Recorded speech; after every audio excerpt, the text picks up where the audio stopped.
네, 안녕하세요. 이번 22년 1차 경찰 공무원 준비생 권민재입니다. 총 공부는 8개월 했고, 그 다음에 경찰학 100점, 형사법 90점, 그 다음에 헌법 45점 이렇게 받았습니다.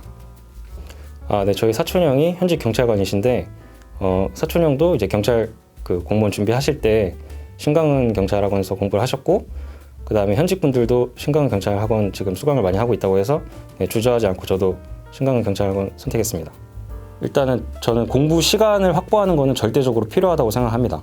근데 사람이란 게 처음에 정해놓은 그런 자기 기준을 계속 벗어나려고 합니다. 스트레스 상황으로부터 벗어나려고 하기 때문에 그 상황에서 벗어나지 않게 하기 위해서는 본인의 생활을 패턴화하는 게 굉장히 중요하다고 생각합니다. 그래서 저는 지정된 시간에 그 행동을 하려고 굉장히 노력을 많이 했습니다.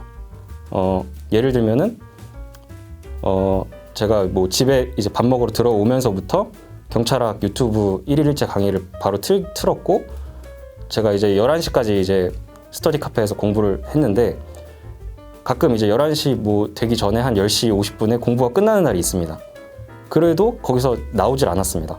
왜냐면 저는 11시에 나오기로 저와 약속을 했기 때문에 제 패턴에 맞춰서 11시까지는 무조건 있다가 나오는 식으로. 그 다음에 잠을 잘 때도 제가 수면 시간을 12시부터 6시까지로 이제 정해놨는데, 그 시간을 벗어나지 않으려고 굉장히 노력을 많이 했습니다.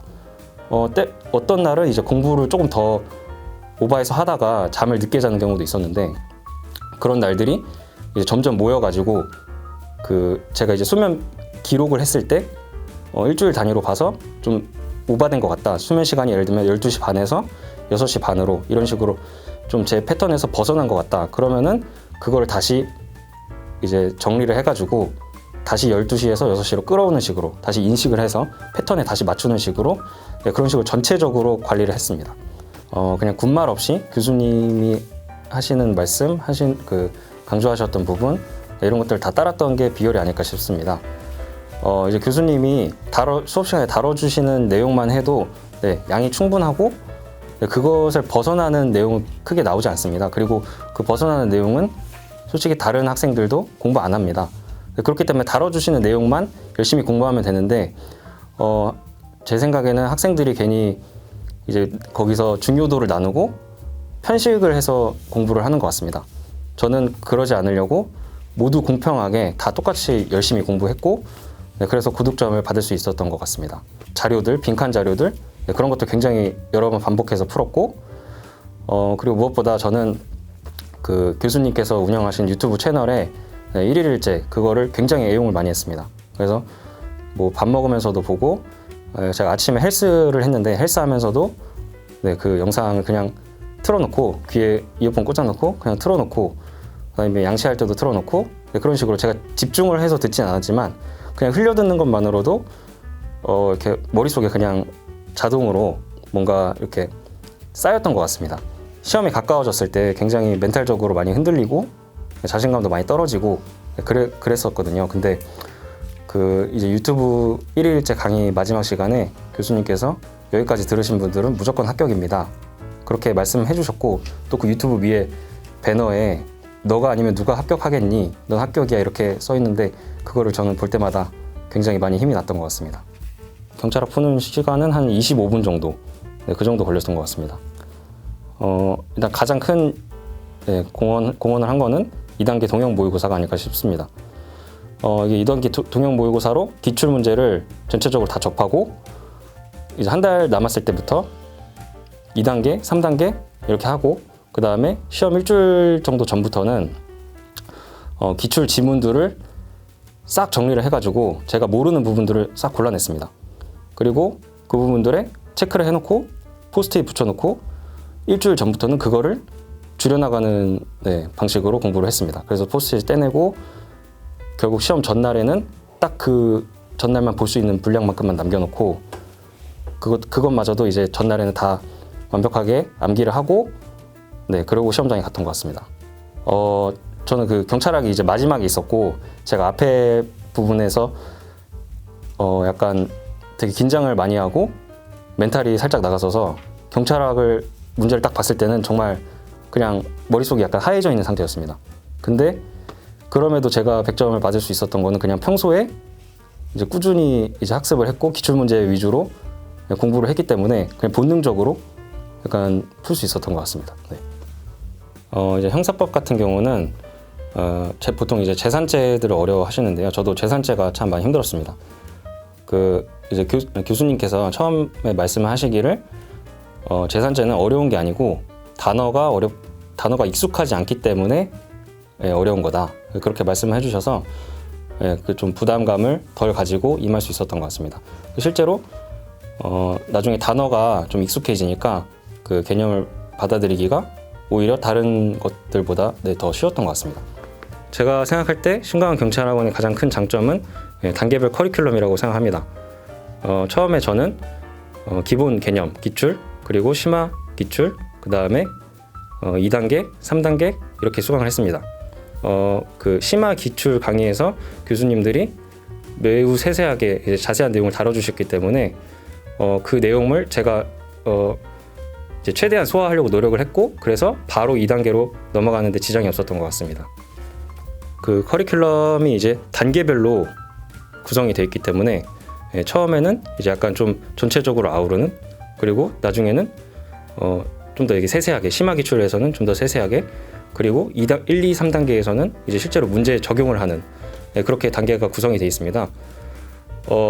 그 중에서도 저는 2단계를 가장 혜택을 많이 봤는데 2단계에서 이제 신강원 교수님이 이런 말씀을 하셨습니다. 여기서 다루는 내용만 다 익혀도 전국 수석할 수 있다. 근데 저는 솔직히 처음에는 좀 못 믿음직스러웠는데 계속 해보다 보니까 왜 그런 말씀을 하셨는지 알 수 있었습니다. 진짜 2단계에서 그 시험 범위를 전체를 다 커버할 수 있을 정도의 내용을 다루고 또 실제로 그거를 문제에 바로 적용을 해서 푸니까 머릿속에 이게 떠돌고 있던 어떤 막연한 이런 지식들이 체계화되는 그런 느낌이었습니다. 2단계에서 정말 큰 도움을 받았습니다.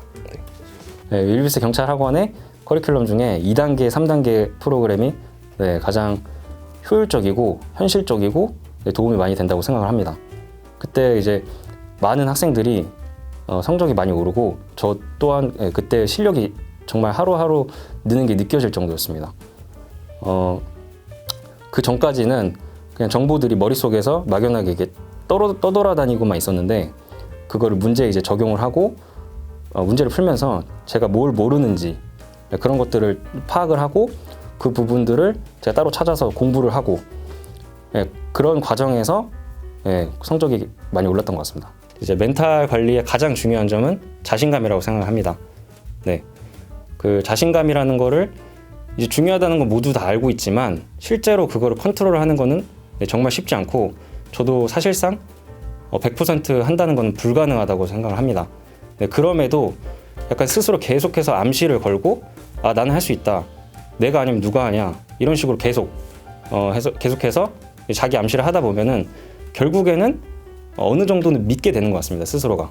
그 이제 네이버 카페나 뭐 어떤 카페에서 경찰 공무원끼리 이제 정보를 공유하는 그런 카페들이 있는데 그런 카페에서 정보도 얻고 어떤 이렇게 자신감도 좀 얻으려고 그렇게 하는 경우가 많은 것 같습니다. 근데 저도 거기서 많은 정보들을 얻고 뭐 자신감도 얻고 뭐 그랬지만 정말 정보가 많은 만큼 그만큼 무분별한 잘못된 어떤 그런 정보들이 굉장히 많은 것 같습니다. 뭐 어떤 교수님이 뭐 좋다더니 뭐 안 좋대 뭐 그런 정보들을 계속 듣다 보면은 거기에 에너지가 쏠립니다. 그래서 제가 공부할 때도 집중을 할 수 없고 인강을 들으면서도 교수님 강의를 들으면서도 이 교수님은 왜 이런 식으로 설명을 하지? 왜 이런 식으로 설명을 하지? 왜 이런 생각을 하게 되면서 정신이 그쪽으로 쏠립니다. 그래서 그런 거를 아예 좀 배제를 하고 교수님을 믿고 하는 게 맞지 않나. 그래서 그런 커뮤니티에서 정보들을 받아들일 때 되게 보수적으로 좀 선별적으로 받아들이는 게 옳지 않나 싶습니다. 제가 이제 총 만 8개월 정도를 이제 공부를 했는데 첫 4개월을 이제 알바를 병행을 하면서 공부를 했었습니다. 근데 이제 알바가 꼭 나쁜 것만은 아닌 게 저도 알바를 하면서 하루에 한 순공 시간이 최대로 뽑았을 때 한 6시간 정도 나왔던 것 같습니다. 근데 제가 약간 6시간밖에 없으니까 남들보다 몇 배의 밀도로 공부를 해야겠다, 그런 생각으로 임했기 때문에 오히려 이제 그냥 책상 앞에 앉아서 하루 종일 공부할 때보다 그 공부 효율에 있어서는 더 높았던 것 같습니다. 제가 이제 어떤 조급한 마음이 있고 하니까 그런 부분에 있어서 알바를 병행했던 것이 꼭 나쁘지만은 않았던 것 같습니다. 그리고 추가적으로 경제 생활을 하지 않으면서 이제 공부를 하게 되면은 마음 한켠이 좀 불안하신 분도 있을 겁니다. 돈도 좀 부족할 거고. 그런데 알바를 병행하면서 이제 공부를 하게 되면은 어떤 약간 자신감 같은, 내가 그래도 뭔가 하고 있다, 내가 꼭 이렇게 공부만 하고 있는 게 아니고 스스로 경제 생활을 하고 있다, 그런 자신감도 불어넣어줄 수 있을 것 같습니다. 저는 제가 절대 머리가 좋다고 생각하지 않습니다. 그럼에도 제가 8개월 만에 이렇게 고득점을 받을 수 있었던 이유는 정말 그냥 자신감 하나였습니다. 여러분들도 충분히 할 수 있습니다. 솔직히 시간이 많이 남았고 다음 시험을 노리자 이런 생각보다는 이번 시험에 무조건 합격하고 정 안 되면은 다음 시험을 노리자, 이 정도로만 생각을 하시고 이번 시험에 최선을 다하셔서 꼭 단기간 합격하시길 바라겠습니다. 수험생 여러분, 화이팅!